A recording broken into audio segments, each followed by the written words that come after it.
Welcome to all of you. Myself, Dr. Aarti Chauhan, Assistant Professor, Department of Botany, SBN Government PG College Barwani, Madhya Pradesh.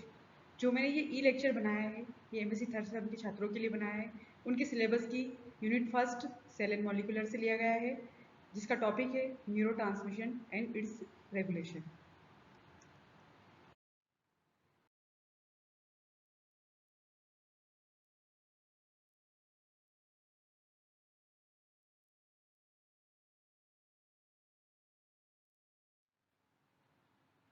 आप देखेंगे कि जो neural system होता है या नर्वस सिस्टम होता है, वो क्या करता है, हमारी बॉडी में किस टाइप के रिस्पॉन्सेज को ग्रहण करके डिफरेंट मैसेज को डिफरेंट पार्ट्स में भेजने का काम करता है।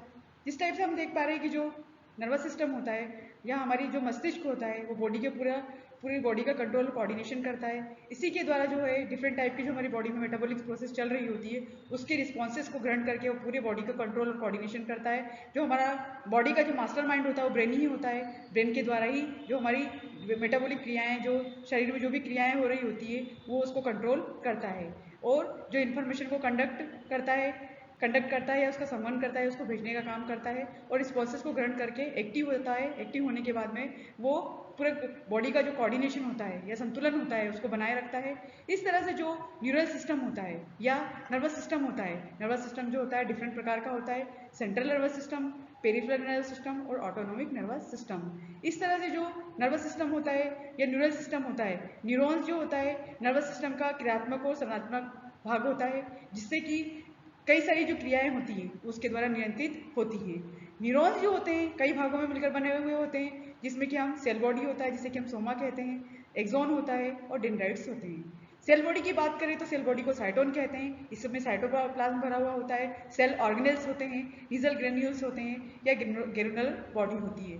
नीजल ग्रेन्यूल्स वो होते हैं जिसमें कि पुराने प्रोटीन जो है रिप्लेस किए जाते हैं और नए प्रोटीन का फॉर्मेशन होता है। नए प्रोटीन जो तंत्रिका तंतु में या जो नर्व फाइबर्स होते हैं, अगर उनकी कई वो डैमेज हो जाते हैं या उनमें कई उनकी खराबी हो जाती है, तो सुधार करने के लिए जो प्रोटीन है वहाँ उनको रिपेयर करने के लिए पहुँचाए जाते हैं। डेंड्रोइड्स या डेंड्रोइड जो होते हैं, ये फाइबर लाइक लंबे प्रोजेक्शन होते हैं जिसे कि हम साइटोन कहते हैं और ये ब्रांचेस के रूप में बटे हुए होते हैं और इसमें ही सारे जो इम्पल्स होते हैं या सारे मैसेज जो होते हैं वो भरे हुए होते हैं। एक्सोन जो होता है, एक्सोन ये वाला लॉन्ग भाग होता है, इसमें कई सारी लंबे फाइबर्स होते हैं और एंड पॉइंट पे ये बल्ब के रूप में या सिनेप्टिक नोब के रूप में हमको दिखाई देता है। अगले हम इसमें बात करेंगे कि जो मैंने आपको जैसे कहा कि जिससे जो सेंट्रल नर्वस सिस्टम होता है जिसको हम सीएनएस कहते हैं, पेरिफेरल जो नर्वस सिस्टम होता है जिसको पीएनएस कहते हैं, स्पाइनल कॉर्ड और ब्रेन जो इससे मिलकर बना हुआ होता है सेंट्रल नर्वस सिस्टम जो होता है, जिसमें कि दो कई सारे भागों में बटा हुआ होता है। यहाँ पर हम एफरेंट न्यूरॉन्स की बात करेंगे, इफरेंट न्यूरॉन्स की बात करेंगे। ऑटोनोमिक नर्वस सिस्टम होता है, सोमेटिक मोटर न्यूरॉन्स होते हैं। ऑटोनोमिक नर्वस सिस्टम जो होता है सिंपैथिक पैरासिम्पैथिक से मिलकर बना हुआ होता है और सिंपैथिक और पैरासिम्पैथिक आपस में जुड़कर एंट्रिक नर्वस सिस्टम का फॉर्मेशन करते हैं। एफरेंट न्यूरॉन्स जो होते हैं सेंसरी न्यूरॉन्स कहलाते हैं। अब हम जो हिस्टोलॉजी जो न्यूरल सिस्टम होता है या नर्वस सिस्टम होता है उसके हिस्टोलॉजी की बात करेंगे, तो उसमें जो होता है दो प्रकार की सेल्स होती है, न्यूरोग्लिया और न्यूरॉन्स। अब जो न्यूरोग्लिया होता है वो सेंट्रल नर्वस सिस्टम न्यूरोग्लिया कहलाता है या पीएनएस न्यूरोग्लिया कहलाता है। सबसे पहले हम सीएनएस की बात करेंगे। सीएनएस जो होता है एस्ट्रोसाइट्स, ओलिगोडेंड्रोसाइट्स, माइक्रोग्लिया, इपिडाइमल सेल का बना हुआ होता है। पीएनएस जो होता है, पीएनएस जिसको कि पेरिफेरल नर्वस सिस्टम कहते हैं या पेरिफेरल नर्वस सिस्टम न्यूरोग्लिया कहते हैं, जो कि स्वान सेल या न्यूरो लिम्फोसाइट्स का बना हुआ होता है, न्यूरो लिम्फोसाइट्स का बना हुआ होता है। और जो अगला होता है वो सैटेलाइट सेल्स कहलाता है। अब हम जो हमारा न्यूरॉन होता है, न्यूरॉन कई भागों से मिलकर बना हुआ होता है। सेल बॉडी होता है, सेल बॉडी के अंदर जो होता है न्यूक्लियस होता है, न्यूक्लियस जो होता है न्यूरोप्लाज्म भरा हुआ होता है। कई सारे फाइब्रिल्स होते हैं जिसको न्यूरोफाइब्रिल्स कहते हैं। इसमें नीजल ग्रेन्यूल्स पाए जाते हैं। जैसे मैंने आपको बताया कि जो नीजल ग्रेन्यूल्स होते हैं, नीजल ग्रेन्यूल्स के अंदर पुराने प्रोटीन को रिप्लेस करके नए प्रोटीन का फॉर्मेशन होता है और जो कि तंत्रिका तंतु के को जब वो डैमेज हो जाती है तो उसकी रिपेयरिंग का काम करता है। माइटोकॉन्ड्रिया पाया जाता है, गोल्गी बॉडी पाया जाता है, राइजोसोम्स पाए जाते हैं जहाँ पर प्रोटीन का फॉर्मेशन होता है। एंडोप्लाज्मिक रेटिकुलम होता है जिसमें कि कई सारे प्रोटीन का फॉर्मेशन होता है, जो कि तंत्रिका तंतु की रिपेयरिंग के लिए भेजे वहाँ से प्रोटीन भेजे जाते हैं। सेंट्रोसोम जो होता है, जब तंत्रिका तंतु का निर्माण समाप्त हो जाता है तो सेंट्रोसोम भी वहाँ से खत्म हो जाते हैं। अदर इंक्लूजन्स भी पाए जाते हैं जिसमें कि मेलिन पाया जाता है, लिपोक्रोम पाया जाता है। अब हम न्यूरोसाइट्स की बात करें तो न्यूरोसाइट्स जो होता है दो भागों से मिलकर बना हुआ होता है, डेंड्रॉइड्स होता है और एक्सॉन होता है। एक्सॉन जो होता है जिसको कि एक्सॉन हिलॉक भी कहते हैं, ट्रिगर जोन कहते हैं। एक्सॉन जो होता है एक लेयर के द्वारा घिरा हुआ होता है, इसको एक्सोलेमा कहते हैं। एक्सोलेमा के अंदर एक्सोप्लाज्म भरा हुआ होता है जिसकी कोलेट्रियल्स कहते हैं, एक्सॉन टर्मिनल कहते हैं या एक्सॉन टिलोडेंड्रियल्स भी कहते हैं। सिनेप्टिक बल्ब होता है या सिनेप्टिक एंड होता है या इसको वेरिकुलाइट्स भी कहते हैं। इस चित्र में आप देख पा रहे हैं कि एक लॉन्ग आपको मूविंग सेल दिखाई दे रही है जिसमें कि सेल बॉडी जिसको हमने सॉर्टोन कहा, बीच में एक न्यूक्लियस दिखाई दे रहा है, एक्सॉन हिलॉक दिखाई दे रहा है, डेंड्रॉइड्स दिखाई दे रहे हैं और पूरी जो आप देख पा रहे हैं कि जो पूरा नर्व इंपल्स है पूरी सेल से होते हुए एंड पॉइंट पर जा रहा है या एक्सॉन के टर्मिनी पर जा रहा है, वहां पर वो मैसेज इकट्ठा हो रहे हैं, बल्ब के रूप में हमको दिखाई दे रहे हैं। एक मूविंग ऑब्जेक्ट को आप देखकर अच्छी तरह समझ पाएंगे।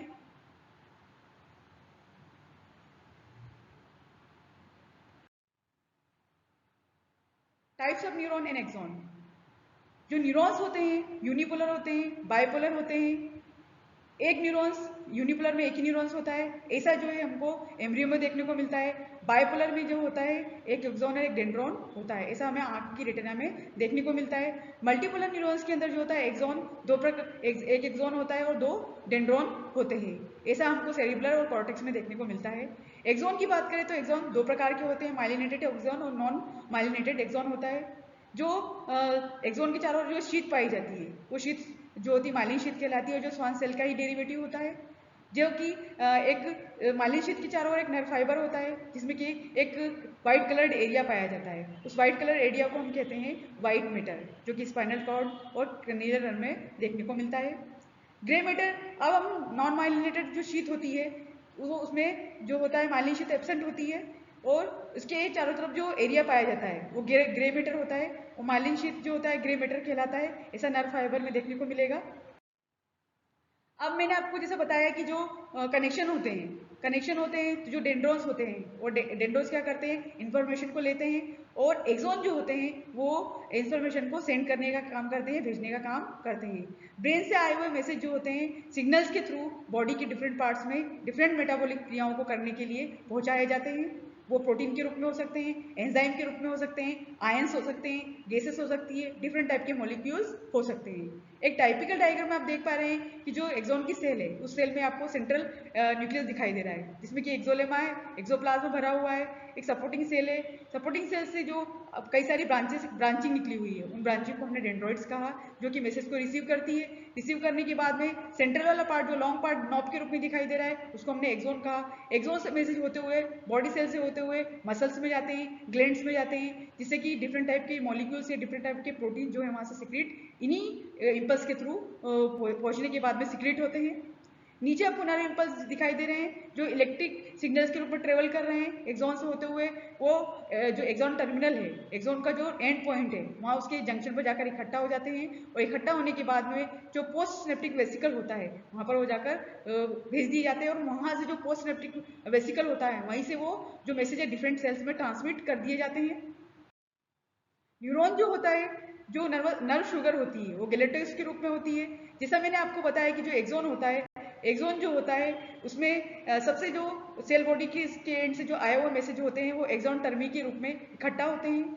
एक्सॉन एक्सॉन या न्यूरॉन जो बाहर की साइड दो लेयर के द्वारा घिरा हुआ होता है, आउटर लेयर की जो शीथ होती है और इनर लेयर जो होती है माइलिन शीथ कहलाती है। ये स्वान सेल का ही डेरिवेटिव होता है या स्वान सेल से ही मिलकर बना हुआ होता है। जो सेल होती है स्वान सेल के बीच में खाली स्थान पाए जाते हैं, गैप पाया जाता है, उस गैप को हम नोडा फ्रेमवियर कहते हैं जहाँ पर कि कोई माइलिन शीथ या कोई शीथ नहीं पाई जाती है। एक्सॉन टर्मिनेट जो एग्जाम से मैसेज आते हैं वो टर्मिनेट होकर जो एक मैसेज के रूप में उसके एंड पॉइंट पर इकट्ठा होते हैं, उस इकट्ठा हुए भाग को हम कहते हैं सिनेप्टिक टर्मिनल्स कहते हैं, सिनेप्टिक नोब कहते हैं या सिनेप्टिक बल्ब के रूप में होते हैं क्योंकि वो फूले हुए दिखाई देते हैं। उसमें कई सारे मैसेज होते हैं, प्रोटीन होते हैं, एंजाइम के रूप में होते हैं या कोई आयंस के रूप में जो है मैसेज इकट्ठा होते हैं। अब जो टर्मिनल एंड पे जो मैसेज आए हुए हैं वो वहां से होते हुए एक सिनेप्स के रूप में एक पोस्ट प्री सिनेप्टिक क्लेफ्ट और पोस्ट सिनेप्टिक क्लेफ्ट में एक सिनेप्टिक क्लेफ्ट बना हुआ होता है, वहां पर जाकर इकट्ठा होते हैं। जैसे मैंने आपको बताया कि जो न्यूरॉन्स होते हैं वो तीन प्रकार के होते हैं। सेंसरी न्यूरॉन्स होते हैं, वो सेंसेशन को ग्रहण किए हुए होते हैं, सेंसरी भागों में जाते हैं। इंटर न्यूरॉन्स जो होते हैं एक न्यूरॉन से दूसरे से न्यूरॉन से कनेक्टेड होते हैं और डिफरेंट पार्ट में डिस्ट्रीब्यूट होते हैं। मोटर न्यूरॉन्स वे न्यूरॉन्स होते हैं जिसमें कि मसल सेल्स को रेगुलेट करते हैं, उसके संकुचन और शीतलन के लिए रिस्पॉन्सिबल होते हैं। अब एक टाइपिकल डायग्राम में देख पा रहे हैं कि न्यूरॉन से आया हुआ मैसेज जो है मसल सेल्स के अंदर आया है, वो चाहे मसल की मूवमेंट को कंट्रोल करता है, मसल के शीतलन को संकुचन को कंट्रोल करता है। स्क्लेटल मसल्स आपको दिखाई दे रही है जिसमें माइक्रोफाइब्रिल्स दिखाई दे रहे हैं। तो माइक्रोफाइब्रिल में जो मूवमेंट होता है वो मूवमेंट जो होता है न्यूरॉन की सेल से आए हुए सिग्नल्स के द्वारा या इम्पल्स के द्वारा कंट्रोल्ड होते हैं, जिससे कि मसल्स का मूवमेंट होता है, जैसे आप चित्र में देख पा रहे हैं।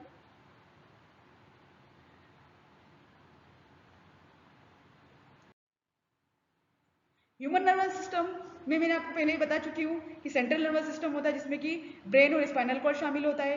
पेरिफेरल नर्वस सिस्टम जो होता है उसमें ऑल नर्व्स शामिल होती है, जिसमें कि अब हम देखेंगे कि जो जनरेशन होता है या कंडक्शन होता है नर्व इम्पल्स का वो किस तरह से होता है।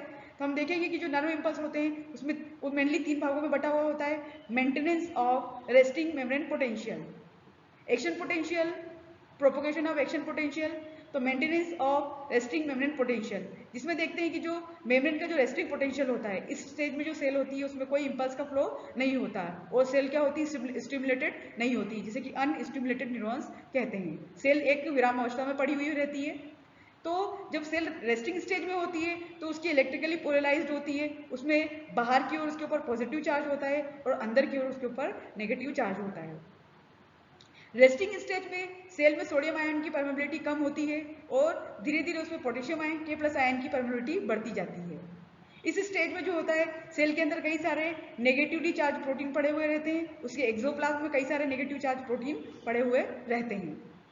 अब हम देख पा रहे हैं कि सेल में जो है आयनिक कंसंट्रेशन ग्रेडियंट डेवलप होता है, सेल का रेस्टिंग पोटेंशियल ग्रेडियंट डेवलप होता है। तो आयनिक ग्रेडियंट पोटेंशियल के फलस्वरूप सोडियम पोटेशियम पंप डेवलप होता है, जिसके कारण की जो सेल होती है जिसमें कि 3 सोडियम आयन बाहर की ओर डाल दिए जाते हैं और 2 पोटेशियम आयन सेल के अंदर प्रवेश होते हैं।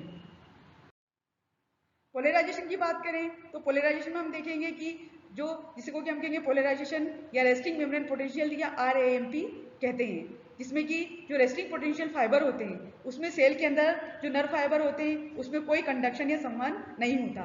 सोडियम सेल के बाहरी फ्लूइड में पड़ा हुआ रहता है और पोटेशियम सेल के अंदर वाले फ्लूइड में पड़ा हुआ रहता है। सेल के अंदर वाले फ्लूइड के अंदर जो चार्ज होता है वो नेगेटिव चार्ज होता है, जिसको कि एनायन कहते हैं, और इस एनायन के अंदर कई सारे प्रोटीन के मॉलिक्यूल पड़े हुए रहते हैं। सोडियम आयन जो है सेल के बाहर जो होता है, सेल के बाहर 10 गुना होता है और पोटेशियम आयन जो होता है सेल के अंदर 50 गुना या ज़्यादा होता है। प्लाज्मा मेम्ब्रेन में जो इलेक्ट्रिकली जो चार्ज होता है, पॉजिटिव चार्ज बाहर की साइड होता है, नेगेटिव चार्ज अंदर की ओर होता है। पोटेंशियल जो होता है 70 MV होता है, जो 40 से -40 से -90 के बीच होता है, अंदर की साइड होता है, बाहर की रिस्पेक्ट में। डिपोलराइजेशन का मतलब होता है जिसे कि एक्शन मेम्ब्रेन पोटेंशियल कहते हैं, AMP भी कहते हैं, जिसमें कि जो सेल को स्टिमुलेशन दिया जाता है या सेल को कार्य करने के लिए जागृत किया जाता है या सेल को कार्य करने के लिए जगाया जाता है, तो वो डिफरेंट टाइप के स्टिमुलेट दिए जाते हैं, विभिन्न प्रकार के उद्दीपन दिए जाते हैं, जिसमें कि मैकेनिकली हो सकते हैं, इलेक्ट्रिकली हो सकते हैं, थर्मिनली हो सकते हैं या कोई केमिकल के द्वारा दिए जाते हैं, जिससे कि सेल को डिस्टर्ब किया जाता है, सेल को जगाया जाता है ताकि वो कार्य कर सके। और जब उसको स्टिमुलेशन दिया जाता है तो सेल क्या होती है, एक्साइट स्टेज में आ जाती है और कार्य करने के लिए उद्दीप्त हो जाती है। जो मेम्ब्रेन पोटेंशियल होता है उसमें हमने देखा कि जो मेम्ब्रेन होती है वो नेगेटिव चार्ज होती है बाहर की साइड और अंदर की ओर जो होती है पॉजिटिव चार्ज होती है। एक्शन पोटेंशियल जो होता है +40 MV होता है अंदर की ओर और बाहर के रिस्पेक्ट में, बाहर की साइड वाले को हम कहते हैं स्पाइक पोटेंशियल कहते हैं।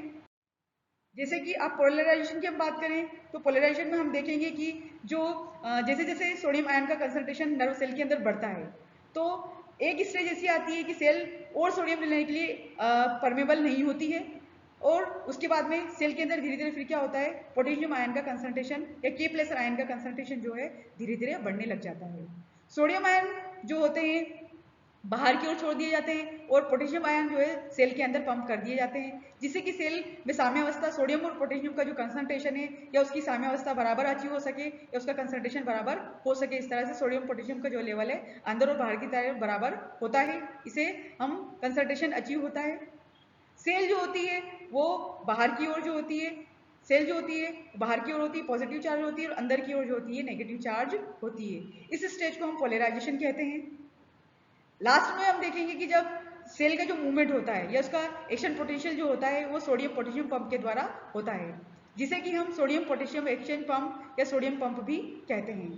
सोडियम पोटेशियम पंप जो होता है वो क्या होता है, एक स्टेज ऐसी आती है जब उसमें दोनों का इलेक्ट्रिक ग्रेडियंट डेवलप होता है, जिसको कि इलेक्ट्रोकेमिकल ग्रेडियंट भी कहते हैं। इंटायर प्रोसेस में पोलराइजेशन के दौरान और सेल को स्टिमुलेशन नहीं होता। पोलराइजेशन की स्टेज में जो सेल होती है वो रेस्टिंग पीरियड में पड़ी हुई रहती है, उसको और वो उद्दीप्त नहीं होती है। इस प्रोसेस को जो सेल रेस्टिंग स्टेज में पड़ी रहती है उसमें और इंपल्स का फ्लो नहीं होता, इस स्टेज को हम कहते हैं रिफ्रैक्टरी पीरियड्स कहते हैं। रिपोलराइजेशन के दौरान सेल क्या होती है, दूसरे जो मैसेज होते हैं या दूसरे इंपल्स होते हैं उसको लेने के लिए उद्दीप्त होती है, दूसरे मैसेज के लिए कार्य करना शुरू कर देती है। अब आप चित्र में देखेंगे कि यहाँ पर जैसे ही एसिटाइलकोलिन सेल ये किसी रिसेप्टर से चिपकने के बाद में वो सोडियम आयन अंदर की ओर हुआ, सेल की पोलैरिटी प्लस चार्ज थी, अंदर की ओर जैसे ही सोडियम आयन पहुंचेंगे तो बाहर का जो चार्ज होगा वो पहुंचने के बाद में वापस से चेंज होगा। अंदर और बाहर की पोलैरिटी अब आप देखेंगे कि बाहर चेंज हुआ, बाहर प्लस चार्ज रेस्टिंग स्टेज में वहां से एसिटाइलकोलिन हट गया और सेल बाहर जो आयन है वो बाहर की ओर प्लस चार्ज हुआ और अंदर की ओर माइनस चार्ज हुआ। इस तरह से सेल की पोलैरिटी जो है वो चेंज होती रहती है। हमने देखा कि जो बाहर की साइड जो एक्सटर्नल सरफेस होती है उसमें क्या होता है कि पॉजिटिव चार्ज होता है और इनर सरफेस पर जो है नेगेटिव चार्ज होता है। इस स्टेज को हम पोलराइजेशन स्टेट कहते हैं। रेस्टिंग स्टेज में पोटेंशियल जो होता है 70 MV होता है। एक्शन पोटेंशियल की बात करें तो जो सेल को जगाने के लिए जो रिक्वायर्ड स्टिमुलस होता है या उद्दीपन होता है, जब जितनी आवश्यकता सेल को जगाने के लिए जितनी शक्ति जरूरी होती है उसको हम थ्रेस्ट होल्ड स्टिमुलस कहते हैं। एक स्टेज ऐसी आती है जब सेल जो है टेम्परेरी, जब सोडियम आयन स्टिमुलेट होते हैं तो उस रीजन में क्या होता है, टेम्परेरी जो है स्टिमुलस शुरू हो जाते हैं। और फिर क्या होता है कि जैसे ही रेपिड इन्फ्लक्स जो होता है सोडियम का अंदर की ओर होता है और सेल क्या होती है, पॉजिटिव चार्ज होती है अंदर की ओर और बाहर की ओर जो होती है नेगेटिव चार्ज होती है। इस स्टेज को हम डिपोलराइजेशन कहते हैं। इमीडिएटली सोडियम आयन जो होते हैं एक्टिव होते हैं और उसके बाद में सेल जो है वापस अपनी रेस्टिंग स्टेज में आ जाती है। इस स्टेज को हम क्या कहते हैं, रिपोलराइजेशन कहते हैं। डिपोलराइजेशन और रिपोलराइजेशन एक साथ मिलकर क्या बनाते हैं, एक्शन पोटेंशियल को डेवलप करते हैं, जिसे कि हम नर इंपल्स भी कहते हैं। एक्शन पोटेंशियल जो होता है 30 MV होता है। Propagation of action potential, action potential जो होता है वो एक पॉइंट पर शुरू होता है, उद्दीपन के द्वारा दिया जाता है और वो नेक्स्ट सेल में वापस से ट्रांसमिट होता है दूसरी पास वाली सेल को या इनर सेल को। वो जो एडजेंट जो पास लगी हुई सेल होती है उसको वो क्या करता है, उद्दीपन देने का काम करता है या उसको जगाने का काम करता है। इसके परिणाम स्वरूप जो होता है डिपोलराइजेशन और रिपोलराइजेशन की जो घटना होती है वो उत्पन्न होती है और इंटायर प्रोसेस में जो एक्शन पोटेंशियल है वो धीरे धीरे पूरी सेल बॉडी में इंपल्स के थ्रू पहुंच जाता है। सॉलिटरी कंडक्शन का मतलब होता है कि जब माइलिनेटेड शीट होती है उसमें जो आयनिक चेंज होता है या डिपोलराइजेशन होता है वो नोड ऑफ रेन्यूअर से शुरू होता है, जिसके मतलब जो नोड होता है या नोड होता है वो माइलिन शीट जो होती है वो नोड ऑफ रेन्यूअर के चारों ओर लगी हुई होती है और वो उसका इंसुलेटर का काम करती है। मतलब कि जो इंपल्स जा रहे होते हैं उसको एक मजबूती के साथ, एक स्ट्रेंथ के साथ फ्लो करवाती है और वो फ्लो से जो है इंपल्स जाते हैं, जो जल्दी इंपल्स पास वाली सेल को पहुंचाए जाते हैं। इस टाइप के प्रोसेस को हम सॉलिटरी प्रोपोगेशन कहते हैं। कंडक्शन बहुत फास्ट होता है माइलिनेटेड शीट में बजाय नॉन माइलिनेटेड फाइबर के। सिनेप्टिक ट्रांसमिशन ऑफ इम्पल्सेस, अब जो मैंने जैसे आपको बताया कि जो सिनेप्स होता है जो न्यूरॉन की एक कार्यात्मक इकाई होता है, इसमें जो होता है इलेक्ट्रिकली और केमिकली दो प्रकार के सिनेप्सिस होते हैं। इलेक्ट्रिक सिनेप्सिस की बात करें हम तो यहाँ पर क्या होता है, प्री और पोस्ट न्यूरॉन्स आपस में क्लोज प्रॉक्सिमिटी में होते हैं, बहुत पास नजदीक होते हैं, जिसके कारण जो होता है इम्पल्स का ट्रांसमिशन एक सिंगल न्यूरॉन में होता रहता है। इम्पल्स का ट्रांसमिशन जो होता है जो इलेक्ट्रिकल सिनेप्स होते हैं उसमें फास्टर होता है, लेकिन जो केमिकल सिनेप्स होता है उसमें धीरे धीरे होता है। ये एंजाइम के रूप में भी हो सकते हैं। इलेक्ट्रिकल सिनेप्स जो होते हैं ये बहुत ह्यूमन बींग्स के अंदर बहुत कम देखने को मिलते हैं। केमिकल सिनेप्स की बात करें तो केमिकल सिनेप्स में मैंने आपको बताया कि जैसे प्री सिनेप्टिक न्यूरॉन और पोस्ट सिनेप्टिक न्यूरॉन के बीच में एक सिनेप्टिक क्लेफ्ट बना हुआ होता है, जिसके अंदर एक फ्लूइड भरा हुआ होता है। उस फ्लूइड में क्या करते हैं, अगले हम देखेंगे कि जो प्री सिनेप्टिक रीजन में जो स्वेलिंग होती है या सिनेप्टिक जो नॉब बना हुआ होता है, जो बटन बना हुआ होता है, वो फट जाता है और फटे हुए सिनेप्टिक क्लेफ्ट से कई सारे न्यूरोट्रांसमीटर भरे हुए होते हैं, वो फट जाते हैं। फटने के बाद में वो वहां से रिलीज होते हैं, तो वो एसिटाइलकोलिन के रूप में हो सकते हैं, एसीएच के रूप में हो सकते हैं या एड्रेनालिन के रूप में भी हो सकते हैं। जब ये इम्पल्स प्री सिनेप्टिक रीजन से या सिनेप्टिक वेसिकल से ब्रेकडाउन के पश्चात निकलते हैं, ये तो वो किसी रिसेप्टर सेल में पहुंच जाते हैं या पोस्ट सिनेप्टिक वेसिकल के थ्रू वो दूसरी सेल में पहुंचाए जाते हैं या टारगेट सेल में, टारगेट ऑर्गेनिज्म में वहां से ट्रांसमिट कर दिए जाते हैं। न्यूरोट्रांसमीटर को मैंने जैसे बताया कि जो न्यूरोट्रांसमीटर होते हैं उसमें केमिकल सिनेप्स जो होते हैं दो प्रकार के होते हैं। कोलार्जेनिक सिनेप्स जो होता है वो एसिटाइलकोलिन टाइप का होता है और एड्रेनर्जेनिक टाइप का होता है जो एड्रेनलिन से सिक्रेट होता है या एड्रेनलिन न्यूरोट्रांसमीटर कहलाता है। चित्र में देखेंगे आप विस्तार से देख पाएंगे। चित्र में देखेंगे कि एक लॉन्ग सेल है, एक नॉन न्यूरॉन की सेल है। न्यूरॉन की सेल में देखिए दूसरी सेल से जो इम्पल्स आया है वो छोटी छोटी पुट्टिकाओं के रूप में, छोटी छोटी गोलिकाओं के रूप में, और गोलिकाओं के रूप में होने के बाद में वो प्री सिनेप्टिक वेसिकल में अभी है, थोड़ी देर मूव कर रहा है। मूव करने के बाद में एक सिनेप्टिक क्लेफ्ट बना हुआ है। सिनेप्टिक क्लेफ्ट से ये सारे मैसेज फूट जाते हैं। फूटने के बाद में पोस्ट सिनेप्टिक जो मेम्ब्रेन होती है उसमें ये इकट्ठा होते हैं और वहां से टारगेट सेल में, टारगेट ऑर्गेनिज्म में एंजाइम के रूप में, प्रोटीन के रूप में, आयंस के रूप में, जिस रूप में भी जिस सेल को जिस मैसेज की रिक्वायरमेंट होती है वहां से वो पहुंचाए जाते हैं, जैसा आप चित्र में देख पा रहे हैं।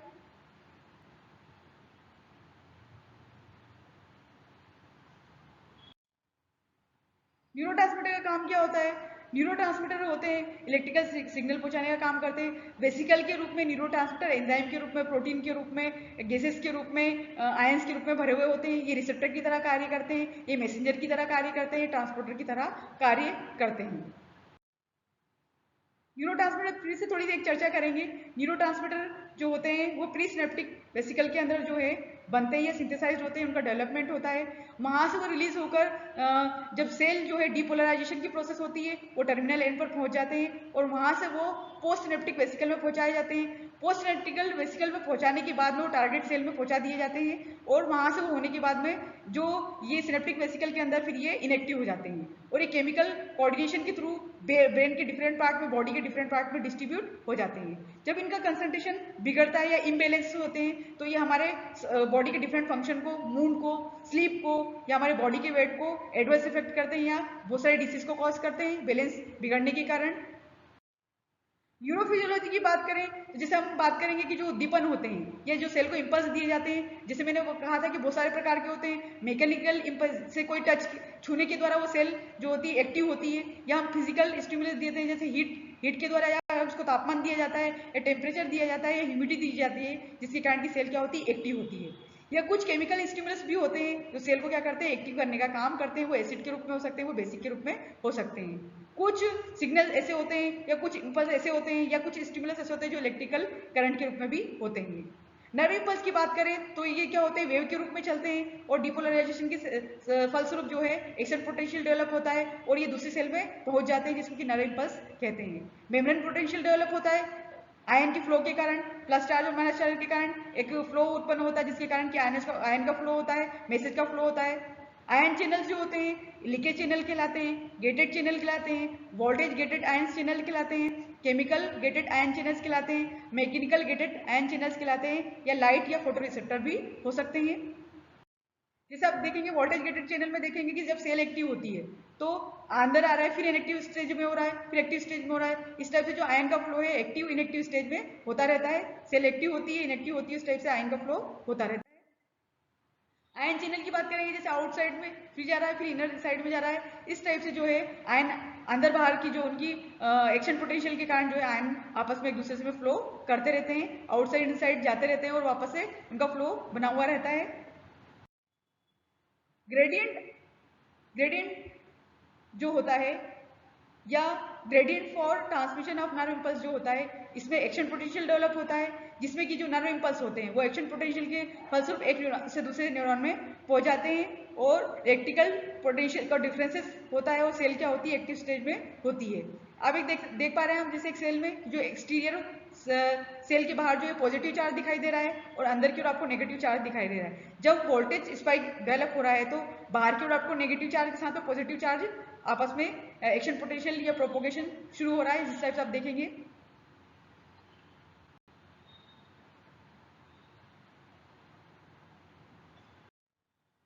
अब यहाँ पर देखेंगे जब सेल एक्टिव होती है इस स्टेज में उसके गेट खुलते हैं या उसके चैनल खुलते हैं तो सारे सोडियम आयन जो है अंदर की ओर होते हैं, सेल की पोलैरिटी चेंज होती है।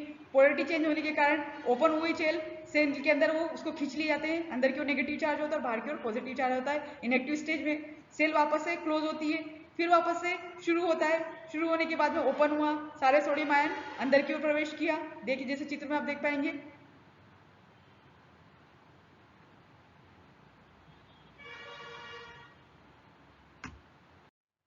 इसमें भी देख पाएंगे आप कितनी फास्ट तरीके से जो सेल की आउटसाइड पे आपको नेगेटिव चार्ज दिखाई दे रहा है और इनर साइड पे पॉजिटिव चार्ज दिखाई दे रहा है। सारे जो है अब जो पोटेशियम चार्ज के मॉलिक्यूल जो है या कैल्शियम चार्ज के जो मॉलिक्यूल है वो चैनल्स के थ्रू स्लो और फास्ट तरीके से जो है सेल के अंदर मूव आउट और होते रहते हैं या अंदर बाहर उनकी प्रोसेस चलती रहती है, जैसे आप डायग्राम में देख पा रहे हैं। न्यूरोट्रांसमीटर जो होते हैं अगर ये ओवर एक्सिस होते हैं या जरूरत से ज़्यादा इनका लोड बढ़ता है या ये ज़्यादा से ज़्यादा सेल में एक्टिव होते हैं तो जो पर्टिकुलर ऑर्गेनिज्म होता है उसके ऊपर जो है डिजास्टर या जो उनकी बॉडी पर दुष्प्रभाव पड़ते हैं, जिसके कारण कि अगर वो ओवर एक्टिव हो जाते हैं तो ओवर एक्टिव होने के कारण कई सारे जो इनिबिटी टाइप के जो एंजाइम होते हैं वहाँ पहुँचकर उनकी जो क्रियाएँ होती हैं उसको रोक देते हैं। न्यूरोट्रांसमीटर जो होते हैं वो पर्टिकुलर सेल के लिए स्पेसिफिक होते हैं या पर्टिकुलर सेल की जो बॉडी का कंट्रोल होता है उसको रेगुलेट करते हैं। ये जो बॉडी के या जो ब्रेन का डिफरेंट पार्ट होता है वहाँ पर ये फैले हुए होते हैं और एक्टिव होते हैं अकॉर्डिंग टू सेल को जैसी रिक्वायरमेंट होती है उसी के अकॉर्डिंग ये काम करते हैं। जो न्यूरोट्रांसमीटर होते हैं वो बहुत सारे प्रकार के होते हैं, बहुत सारे टाइप होते हैं और अमीनो एसिड के बने हुए होते हैं एसिटाइल कोलिन को छोड़कर। जनरली जो 60 प्रकार के या 60 प्रकार के न्यूरोट्रांसमीटर को आइडेंटिफाइड किया गया है या पहचाना गया है। वैसे तो जैसे हमने बताया कि जो न्यूरोट्रांसमीटर होते हैं वो उसकी कई जो डिसीज होती है उससे कई डिसीज होती है, अगर वो ओवर एक्टिव हो जाते हैं तो बॉडी में कई तरह की डिसीज या सिंड्रोम्स को कॉज करते हैं, जैसे कि इपिलेप्सी होता है, साइजोनेफ्रिया होता है, पार्किंसन डिसीज होता है, डिप्रेशन होता है, एंजाइटी डिसऑर्डर होते हैं, माइग्रेन टाइप की डिसीज कॉज होती है, सिंड्रोम पाए जाते हैं। न्यूरोट्रांसमीटर का धीरे धीरे जो लेवल होता है उसके बहुत सारे काम होने के बहुत सारे कारण होते हैं। स्ट्रेस की कंडीशन में कम होता है, पुअर डाइट के कारण कम होता है, या न्यूरोटॉक्सिन जो होते हैं उसके कारण भी कम होता है। कुछ जेनेटिक डिसीज भी होती है या कुछ ड्रग होती है जिसके कारण कि ये जो है इनका नॉर्मल लेवल होता है या ऑप्टिमल लेवल से कम या ज़्यादा हो जाते हैं। अल्कोहल और कैफीन का यूज़ करने पर भी इनका जो लेवल होता है वो ऑप्टिमल लेवल है वो कम या ज़्यादा हो जाता है, जिसके कारण कि बहुत सारे सिंड्रोम देखने को मिलते हैं या बहुत सारी डिसीज कॉज होती है। अब देखेंगे कि जो आपको दिखाई दे रहे हैं यहाँ फिगर में early sign and system of epilepsy, मतलब कि जो एपिलेप्सी होता है जिसमें कि व्यक्ति का शरीर जो है पूरा लकवा मार जाता है और पूरा शरीर जो है बॉडी का जिसमें झटके आते हैं जिसको फिट भी कहते हैं। बॉडी में क्या होता है उसकी जो बॉडी का अवेयरनेस है उसमें कोई मूवमेंट नहीं होता उसकी बॉडी में, और जो चेहरा है पूरा बदल जाता है, उसकी टमी जो होती है फूल जाती है और बॉडी में जो है शीतलन होता है, बॉडी ट्रिंकलिंग करने लगती है, बॉडी का जो है मूवमेंट चेंज होता रहता है।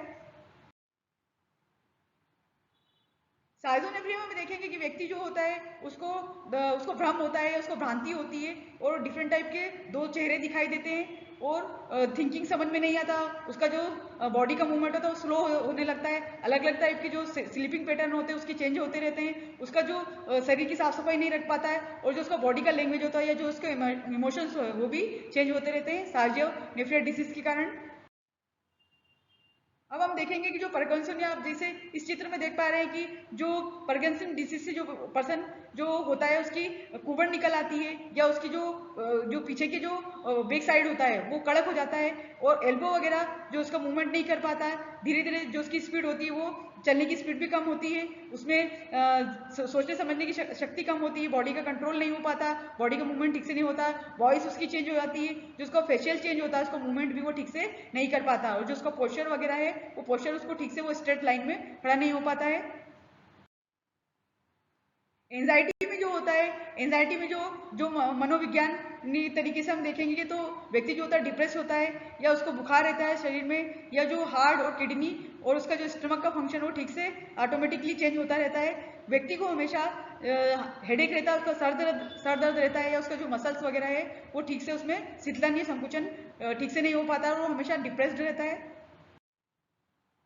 इसमें देखेंगे हेडेक में कि व्यक्ति जो है, पहले चित्र में आप देखेंगे व्यक्ति जो है उसकी आंखों से पानी आने लगता है, उसको ठीक से उसके जो नेजल से अश्रु निकलते रहते हैं लगातार, उसका जो पैटर्न वो चेंज होता रहता है, व्यक्ति हमेशा टेंशन में रहता है, और टेंशन रहने के बाद में उसके में आई बर्निंग वगैरह होता रहता है। ये सब चीज़ें जो होती है, अल्कोहल या सिगरेट वगैरह पीने वाले जो व्यक्ति होते हैं, ड्रिंक करने वाले जो पर्सन होते हैं, उसमें ये कॉमन देखने को मिलता है। मैंने जैसे कहा कि जो न्यूरोट्रांसमीटर होते हैं, न्यूरोट्रांसमीटर जो होते हैं वो दो प्रकार के होते हैं, इनिबिटरी और एक्साइटेटरी।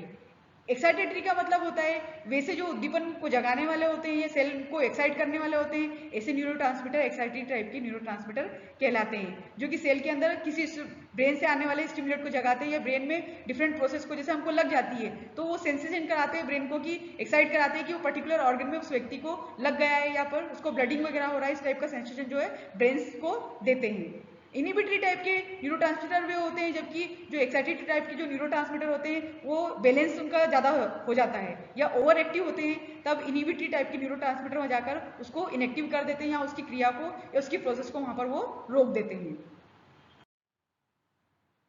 स्मॉल मॉलिक्यूल्स में हम देखेंगे कि जो न्यूरोट्रांसमीटर होते हैं वो डिफरेंट छोटे छोटे मॉलिक्यूल्स के रूप में होते हैं, एमाइंस के रूप में होते हैं, बायोजेनिक एमाइंस के रूप में होते हैं, अमीनो एसिड्स के रूप में होते हैं। एमाइंस के रूप में जो होते हैं एसिटाइल कोलिन टाइप के होते हैं, एड्रीनेलिन टाइप के होते हैं, न्यूरो एड्रीनिन टाइप के होते हैं, हिस्टामाइन होते हैं, डोपामाइन होते हैं, सीरोटोनिन होते हैं। बायोजेनिक एमाइंस के रूप में जो डोपामाइन और न्यूरो एड्रीनिन और सीरोटोनिन हिस्टामाइन होते हैं। अमीनो एसिड के रूप में ग्लूटामेट, स्पार्टेट होते हैं, न्यूरोपेप्टाइड्स और नाइट्रिक एसिड गैसेस के रूप में भी होते हैं।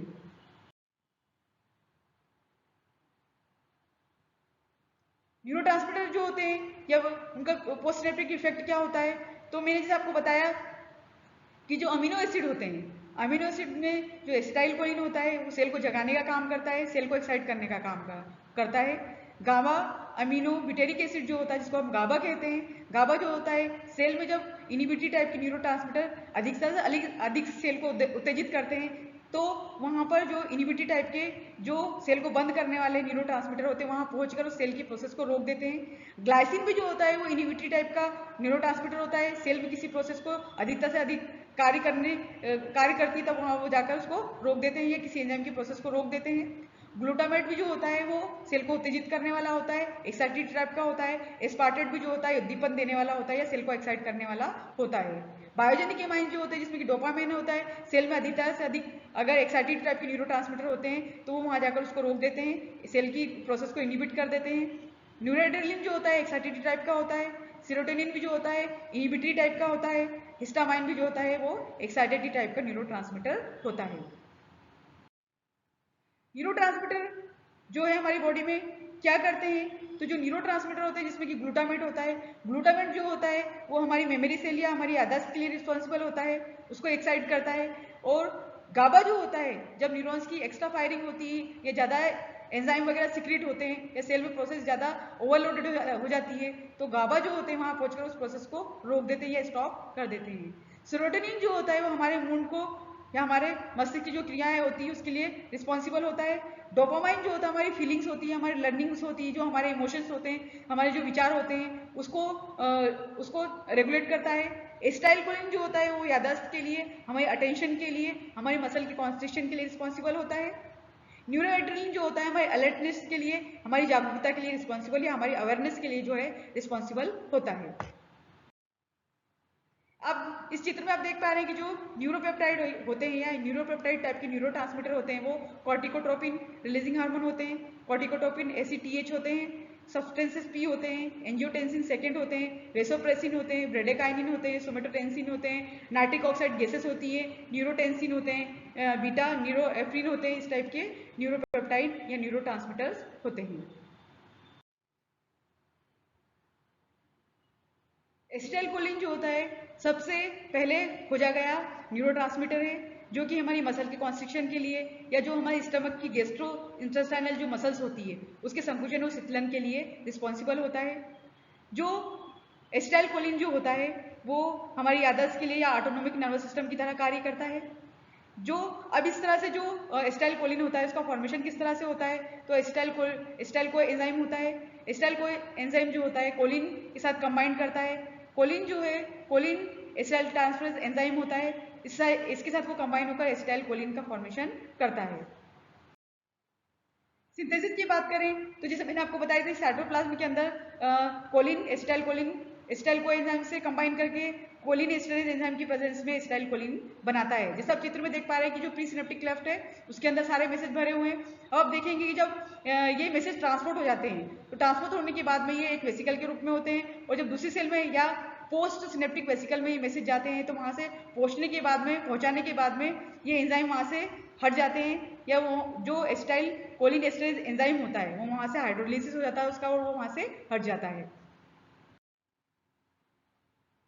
एसिटाइलकोलिन जो होता है वो कोलर्जेनिक पाथवे को फॉलो करता है, जिसमें कि वो स्पेसिफिक ब्रेन स्टेम में पाया जाता है, और कॉन्गेटिव जो फंक्शन होता है स्पेशली जो हमारी याददाश्त सेल होती है उसके लिए रिस्पॉन्सिबल होता है, हमारी मेमोरी सेल के लिए रिस्पॉन्सिबल होता है। जब इस पाथवे में या जो एसिटाइलकोलिन जो पाथवे होता है या कोलर्जेनिक पाथवे होता है, अगर इसमें जो इम्बेलेंस होता है या इसमें कुछ खराबी होती है तो सीवियर जो डैमेज होता है तो इससे कुछ इसका पाथवे बिगड़ जाता है, तो एल्माइजर टाइप की डिसीज जो होती है कॉज होती है। 90% जो एसिटाइलकोलिन होता है वो हमारे ब्रेन इसी के ऊपर काम करता है। अगर इसमें इसकी कमी हो जाती है या इसमें कुछ गड़बड़ी होती है तो एल्माइजर टाइप की जो मेजर डिसीज होती है वो कॉज होती है। जैसे आप देख पा रहे हैं कि इसमें क्या होता है कि व्यक्ति जो है उसकी जो लाइफ स्टाइल होती है वो चेंज हो जाती है, और वो उसका ब्रेन का साइज जो होता है वो नॉर्मल साइज से दिखाई देता है, ब्रेन श्रिंक हो जाता है। एल्माइजर डिसीज में पर्सन व्यक्ति में जो है उसके नर्व फाइबर जो होते हैं वो एक प्लेक्यू के रूप में इकट्ठा होते हैं और डाई के रूप में हमको दिखाई देते हैं। हेल्दी आप जैसे देख पा रहे हैं हेल्दी न्यूरॉन और एक एल्माइजर डिसीज पर्सन की न्यूरॉन में कितना फर्क आपको चित्र में दिखाई दे रहा है। व्यक्ति जो है अपनी जो प्रॉब्लम होती है या उसकी जो भी प्रॉब्लम होती है वो उसको सॉल्व नहीं कर पाता, उसको वो ठीक से फेमिलियर नहीं हो पाता, ठीक से किसी से बात नहीं कर पाता, वो टाइम और प्लेस के प्रति उसको भूल जाता है कि उसको कहाँ जाना है, उसको प्लेसेस भी याद नहीं रहता, उसको एक्चुअल टाइम भी याद नहीं रहता, उसका इमेजिन उसको ठीक से नहीं कर पाता, उसको सोचने समझने या लिखने या बोलने में भी प्रॉब्लम होती है। इस टाइप के जो सिम्टम्स होते हैं वो एल्माइजर डिसीज से कॉज्ड पर्सन के लिए होते हैं। सीरोटोनिन जो होता है सीरोटोनिन भी जो होता है वो इनहिबिटरी टाइप का न्यूरोट्रांसमीटर होता है। ये ब्रेन को स्टिमुलेट नहीं करता है। एडिक्वेट हार्मोन पर जब सीरोटोनिन हमारी होता है तब हमारे मूड को स्टेबल करता है, हमारी जो मनोचिकित्सिक अवस्था होती है उसको बैलेंस करने का काम करता है। जब एक्सेसिव अमाउंट पे जो एक्सेसरी टाइप के जो स्टिमुलेटिंग न्यूरोट्रांसमीटर होते हैं उसकी फायरिंग को या उसके एक्सेस अमाउंट को रोकने का काम करते हैं।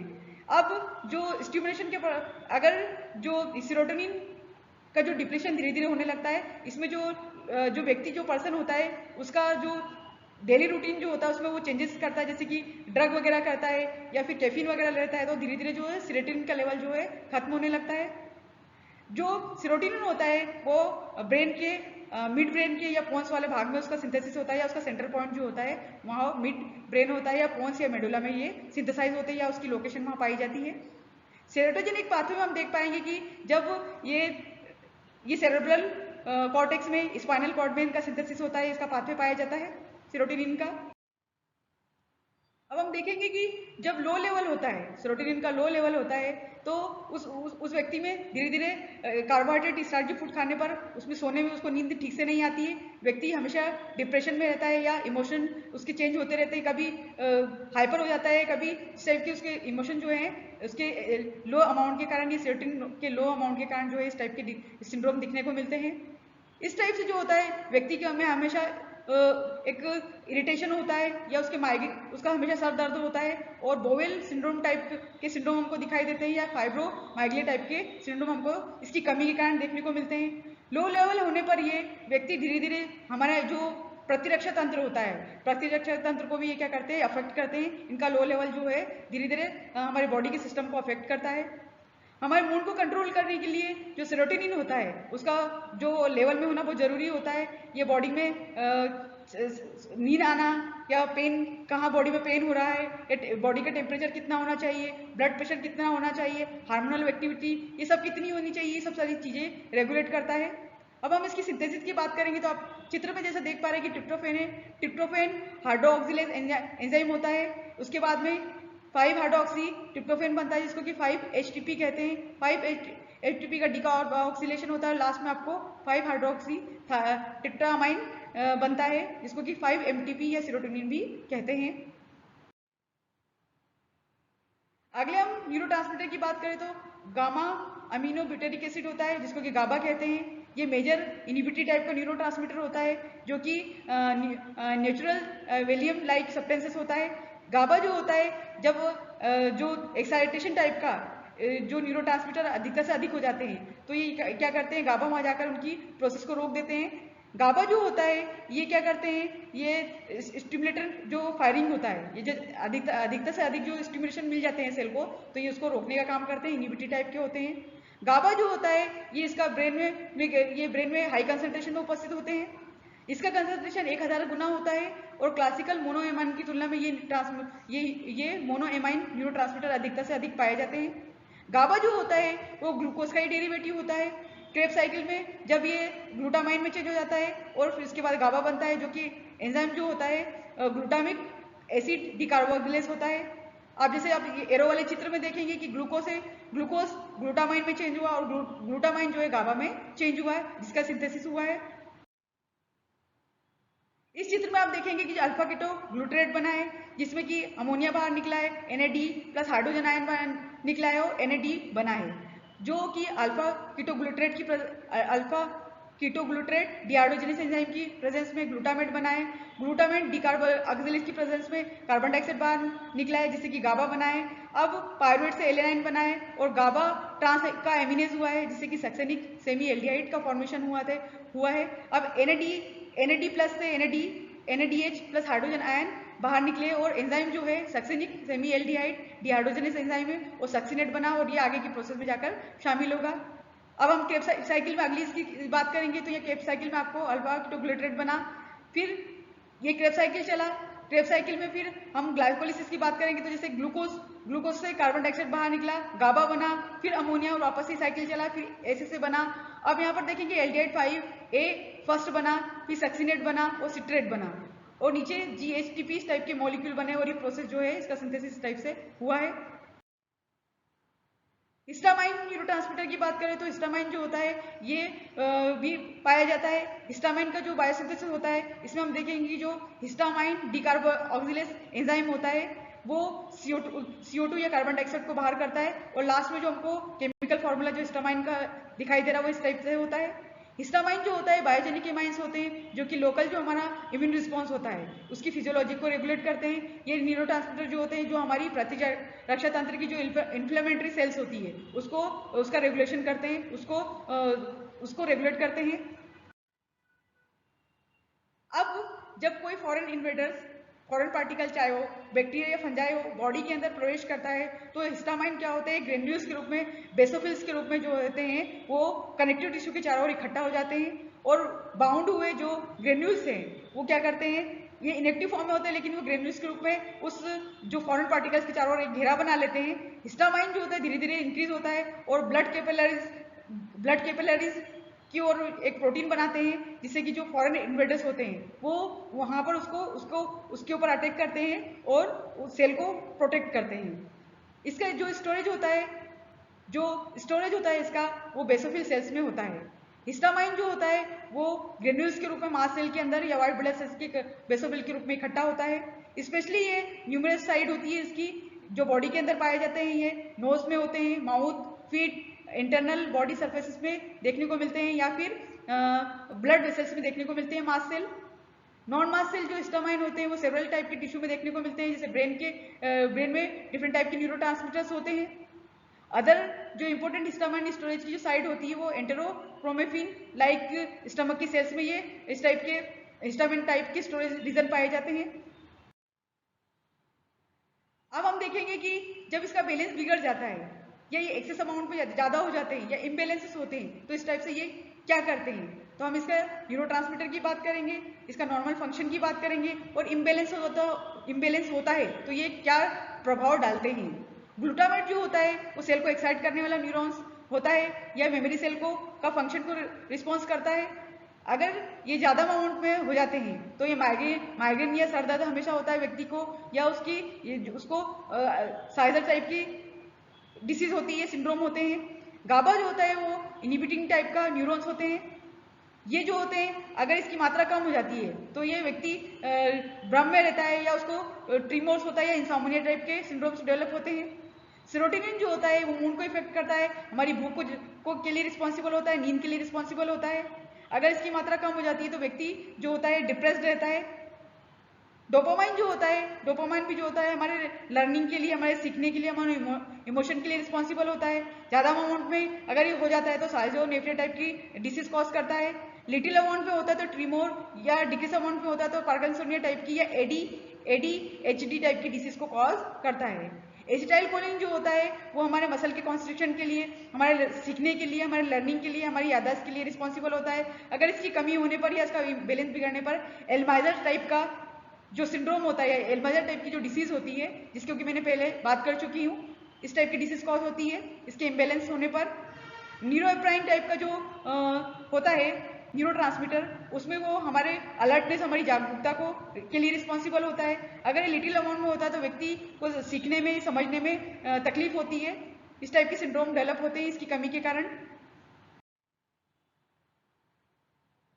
टायरोसिन डिराइव्ड न्यूरोट्रांसमीटर होते हैं, डोपामाइन होता है, न्यूरोएप्राइन होता है, इप्राइन होता है।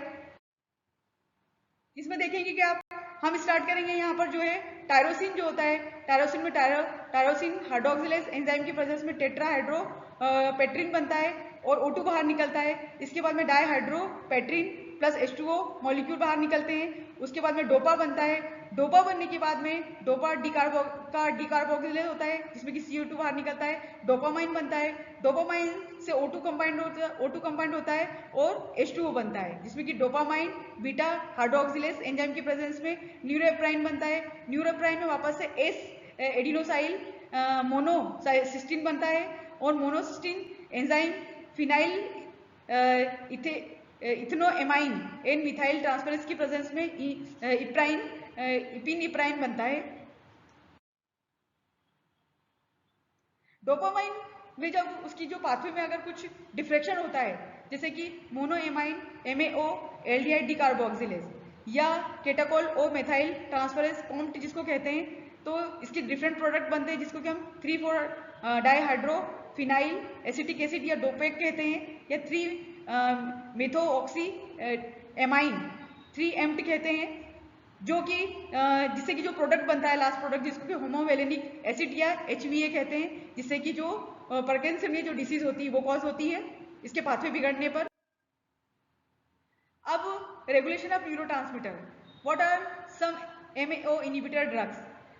MAO का मतलब होता है मोनोएमाइन ऑक्सीडेज एल्डिहाइड डिहाइड्रोजिनेज।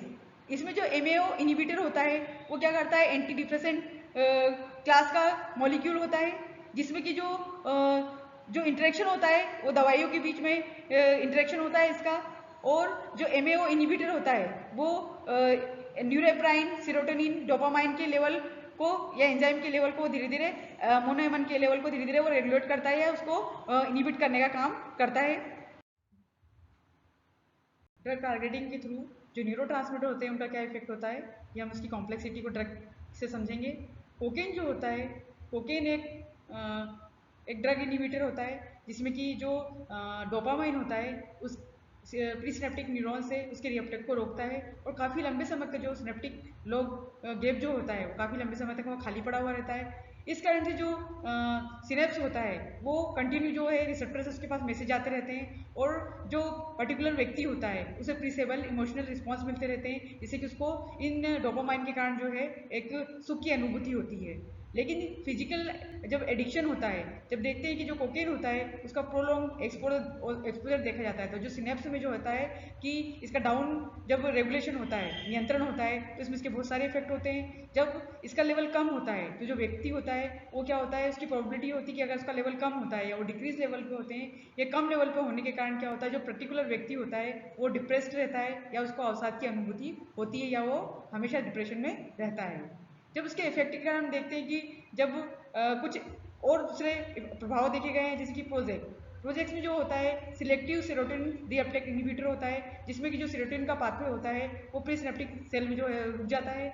रुकने के फलस्वरूप जब इसमें वापस से देखा गया है कि जब कुछ सेरोटोनिन को इसकी लॉन्गर इफेक्ट को देखने के लिए कुछ इस पर इफेक्ट देखे गए हैं, तो कुछ इसमें मॉड्यूलेटर इफेक्ट देखा गया है कि जो लंबे समय तक जो है सेरोटोनिन अगर कम होता है, डिक्रीज होता है, जो व्यक्ति होता है या इंक्रीज लेवल होता है, तो वो वापस अपनी पुनर्कंडीशन में या जो होता है, जब पुनर्स्थिति में वो आ जाते हैं। AMPT जो होता है वो टायरोसिन से एल डोपा के जो कन्वर्जन होता है उसको रोकता है, और डोपामाइन जो प्रीकर्सर होता है वो डोपामाइन स्टोरेज को वेसिकल में जाने से रोकता है, और डिप्रीनाइल इनिबिटर होता है जो कि मोनोएमाइन ऑक्सीडेज होता है जो इसके लेवल को रेगुलेट करता है। न्यूरोट्रांसमीटर जो होते हैं कम या इसका जो लेवल कम अधिक होने के कारण होता है, बहुत सारी डिसीज कॉज होती है। जैसे कि एग्जांपल के हम देखेंगे जो पार्किंसन डिसीज होती है, इसके अंदर क्या होता है, जो डोपार्जेनिक जो उसका साइकिल होता है, डीप ब्रेन के अंदर जो न्यूक्लियाई होते हैं उसकी कमी या उसके फेलियर के कारण जो होता है, जो पर्सन होता है वो पार्किंसन डिसीज से कॉज होता है। इसके ट्रीटमेंट से देखेंगे कि हम जो इसको कई रोकने के लिए कई इसके प्रिकसर ढूंढे गए हैं या इसके कई मॉड्यूलेटर ढूंढने में सक्सेस पाई गई है। अब हम देखेंगे कि जो डिग्रेडेशन और इलिमिनेशन किस प्रकार से होता है न्यूरोट्रांसमीटर का, जिसमें कि अगर एक्साइटेटिविटी टाइप के या इनिबिटी टाइप के जो न्यूरोट्रांसमीटर होते हैं वो पोस्टनेप्टिक जो वेसिकल होती है उसमें क्या होता है, जब उनका कार्य खत्म हो जाता है या पर्याप्त सेल को जब इनिबिटरी या एक्साइटेटिव टाइप के सिग्नल मिल जाते हैं तो अपने आप ही स्वयं ही ब्रेकडाउन हो जाता है, वो टूट जाते हैं। फॉर एग्जाम्पल के लिए उदाहरण के लिए हम देखेंगे कि जो एसिटाइल कोलिन होता है एक्साइटेटिव टाइप का न्यूरोट्रांसमीटर होता है, और एसिटाइल कोलिन ट्रांसफरेज एंजाइम की प्रेजेंस में ये बनता है। जब कोलिन का अपटेक होता है या रिसाइकलिंग होता है तो प्री सिनेप्टिक वेसिकल में अधिकता से अधिक या सफिशिएंट अमाउंट में या पर्याप्त मात्रा में एसिटाइल कोलिन बन जाता है। तो बनने के कारण जो है जो उसका एंजाइम होता है जिसे कि हम एसिटाइल कोलिन एस्टरेज एंजाइम कहते हैं, वो अपनी पुनर्स्थिति में आ जाता है और वहां से वो रिमूव हो जाता है, क्योंकि पर्याप्त मात्रा में उस समय जो है एसिटाइल कोलिन बन रहा होता है या बन चुका होता है। अदर हम देखेंगे कि जो डोपामाइन होता है, डोपामाइन भी जो होता है टारगेट सेल में जब उसका कार्य खत्म हो जाता है, कार्य खत्म होने के बाद में वो उसका एलिमिनेशन होता है या वो पर्याप्त मात्रा में बनने के बाद में वापस से उसका ब्रेकडाउन हो जाता है। ब्रेकडाउन होने पर वो बॉडी के डिफरेंट ऑर्गेन्स में जैसे किडनी में या लीवर में उसका वो खत्म हो जाते हैं, वो समाप्त हो जाते हैं, क्योंकि उनका पर्याप्त मात्रा में उपयोग हो जाता है। अब हम देखेंगे जो न्यूरोट्रांसमीटर होता है उसकी डिग्रेडेशन के लिए, उसके रेगुलेशन के लिए स्पेसिफिक पाथवे होते हैं जो कि वो रेगुलेट करते हैं या वापस से वो बनते हैं। जैसी सेल की रिक्वायरमेंट होती है, जैसे सेल को पर्याप्त मात्रा में उसकी जरूरत होती है, वो उस जरूरत के अनुसार बनते हैं और समाप्त होते रहते हैं। इसीलिए हम उसको इनिबिटरी या एक्साइटेड टाइप के न्यूरो ट्रांसमिशन कहते हैं या ट्रांसमीटर कहते हैं।